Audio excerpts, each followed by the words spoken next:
8. बच्चों ने भीड़ लगा रखी थी और उन सब की नजर सामने थी क्योंकि सामने कठपुतली का खेल चल रहा था। मेले में एक नया कठपुतली का खेल दिखाने के लिए एक आदमी आया था और उसकी कठपुतली का खेल कुछ ऐसा था कि जिसको देखकर सारे बच्चे एक ही जगह पर खींचे चले आते थे। कुछ बात तो थी उस कठपुतली वाले में कि बच्चे उसके खेल को बहुत ज्यादा पसंद करते थे। शाम को अपनी कठपुतली का खेल दिखा के वो कठपुतली वाला फिरोज अपने ठिकाने पर वापस जाया करता था। वो अपनी कठपुतली भी खुद ही बनाया करता था और वो इस काम में बहुत माहिर था, इतना कि बाकी लोगों को भी वो कठपुतली बनाकर बेचा करता था। फिरोज एक ऐसा शो दिखाना चाहता था जहां पर सबको लगे कि वो कठपुतलियों को नहीं, इंसानों को अपने इशारों पर नचा रहा हो, लेकिन उसके लिए बहुत ज्यादा मेहनत लगने वाली थी और फिरोज किसी भी हाल में ये करना चाहता था और उसके लिए किसी भी हद तक जाने को तैयार था। अपनी एक परफेक्ट कठपुतली बनाने की जर्नी में उसने बहुत सारी दिक्कतें झेली थी। सबसे बड़ी दिक्कत तो ये थी कि वो मटेरियल कौन सा ले, लकड़ी कौन सी इस्तेमाल करे और जो लकड़ी इस्तेमाल हो वो भी हल्की होनी चाहिए जिससे उसकी कठपुतली बनने के बाद भारी ना हो जाए। फिर उसके सामने बहुत सारी मुश्किलें थी। अरे शिट यार, ये लकड़ी भी काम नहीं कर रही है। लगता है कि मेरा सपना पूरा नहीं होने वाला। अब मैं ऐसा कौन सा सामान लाऊं जिसको देखने पर लगे कि ये साथ में एक इंसान जैसा दिख रहा है। फिरोज का अपना काम आगे बढ़ने में बहुत ही दिक्कत कर रहा था। उसे कोई ठीक ठाक मटेरियल ही नहीं मिल रहा था जिसे देखकर वो कह सके कि ये पुतली बनाने के लिए परफेक्ट है। तभी फिरोज के दिमाग में एक आइडिया आया।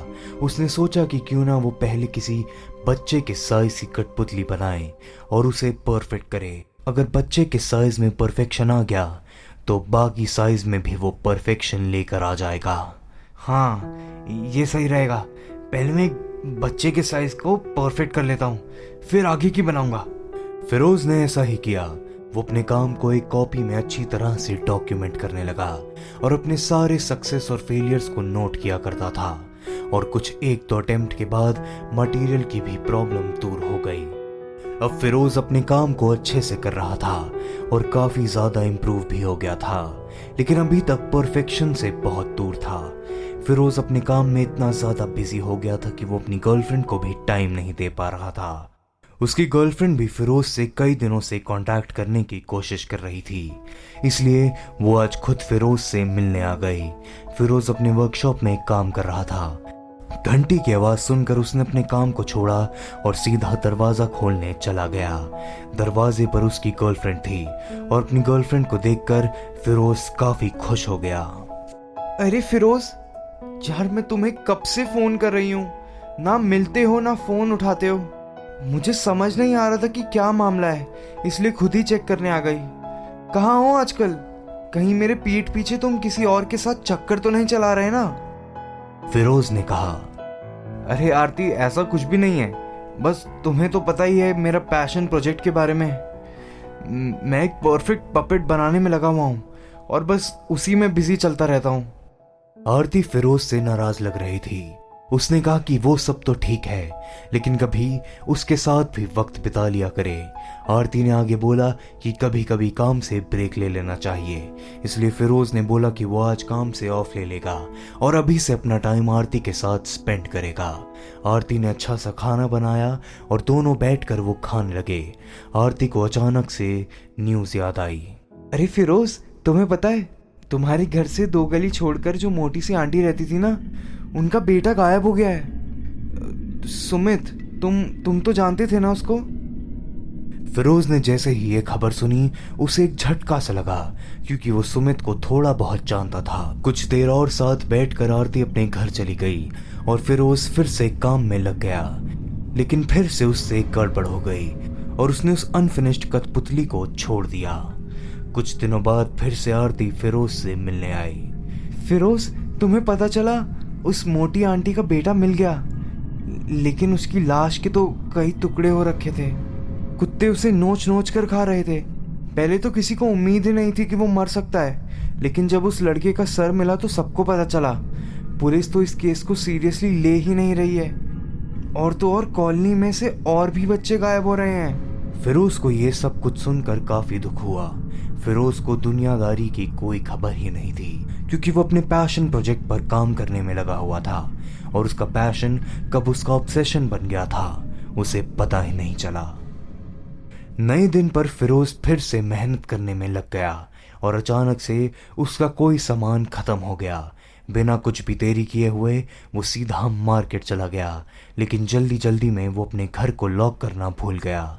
फिरोज के मार्केट जाते ही आरती भी उससे मिलने के लिए आ गई। उसके दरवाजे को नॉक किया और दरवाजा खुल गया। वो बेझिझक अंदर घुस गई। फिरोज, फिरोज कहाँ पर हो तुम? घर पर हो क्या?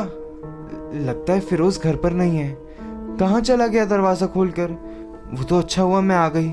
अभी तो घर पर नहीं है, तो जल्दी से उसकी वर्कशॉप में जाकर देख लेती हूँ कि वो क्या कर रहा है। आरती वर्कशॉप के अंदर गई और उसने देखा अंदर जाकर कि कई सारे बच्चों के कटे हुए सर रखे हुए थे, किसी केमिकल में प्रिजर्व करके। बहुत सारे बच्चों के हाथ अलग अलग थे, पैर अलग अलग थे, वो धागों से जुड़े हुए थे। अंदर का माहौल बहुत ही भयानक था। तभी पीछे से किसी के चिल्लाने की आहट आई और आरती के सर पर एक वार हुआ और वो बेहोश हो गई। जब उसकी आंख खोली तो उसने देखा कि वो एक टेबल पर बंधी हुई है और फिरोज उसे देख रहा है। कर दी ना गलती तुमने आरती। मैंने अंदर आने से मना किया था ना। मैं अपने प्रोजेक्ट पर काम कर रहा हूँ, वो खत्म थोड़ी हुआ है। जो तुम देखने चली गई, अब जब सब कुछ तुम्हें पता चल ही गया है तो मैं तुम्हें बता ही देता हूँ। तुम्हें पता है ना, बिल्कुल इंसान जैसे पपेट्स बनाने के लिए मुझे बहुत बाद में पता चला कि सबसे अच्छा मटेरियल इंसान ही है। इसलिए मैंने बच्चों को पकड़ना शुरू किया और उनसे पपेट्स बनाने शुरू किए। ये सुनकर आरती की आंखें फटी की फटी रह गई। फिरोज ने आगे बताया कि उसने बच्चों को पकड़ा, उन्हें बहलाकर अपने वर्कशॉप्स में लेकर आया और वहीं पर उन्हें मारकर उनकी बॉडी को प्रिजर्व करके उनसे कठपुतली बनाने लगा। वो कई बार फेल भी हुआ, इसलिए वो बॉडी को फेंक दिया करता था, लेकिन अब नहीं। उसने फॉर्मूला को क्रैक कर लिया था और अब उसे पता चल गया था कि वो कैसे एक परफेक्ट पपेट बना सकता है। इसलिए फिरोज ने आरती को पपेट बनाने की सोच ली थी और देखते ही देखते उसके शरीर के टुकड़े किए, उसकी खोपड़ी से दिमाग लगाया और उसे सिलकर एक पपेट बना दिया। देखो कितनी सुंदर लग रही हो तुम आरती। अब तुम कभी शिकायत नहीं करोगी कि मैं तुम्हें टाइम नहीं देता, क्योंकि अब तुम हमेशा मेरे साथ ही रहोगी ना आरती।